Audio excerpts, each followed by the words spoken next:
سیدہ عائشہ صدیقہ رضی اللہ عنہا نے بیان کیا کہ نبی کریم صلی اللہ علیہ وآلہ وسلم کی آزاد کردہ لونڈی سلمہ نبی کریم صلی اللہ علیہ وآلہ وسلم کے پاس اپنے خاوند ابو رافع کی شکایت لے کر آئی کہ اس نے اسے مارا تھا۔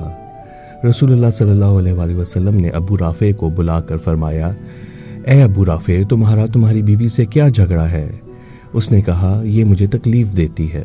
رسول اللہ صلی اللہ علیہ وآلہ وسلم نے فرمایا، اے سلمہ، تم کیوں اسے تکلیف دیتی ہو؟ اس نے کہا، اے اللہ کے رسول صلی اللہ علیہ وآلہ وسلم، میں اسے تکلیف نہیں دیتی، اصل بات یہ ہے کہ یہ دوران نماز بے وضو بھی ہو جائے تو نماز پڑھتا رہتا ہے۔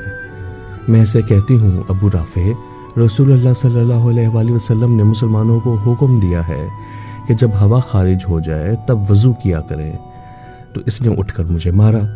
یہ بات سن کے رسول اللہ صلی اللہ علیہ وآلہ وسلم ہنسنے لگے اور فرمایا، اے ابو رافع، یہ تجھے اچھی بات ہی کہتی ہے۔ سبحان اللہ۔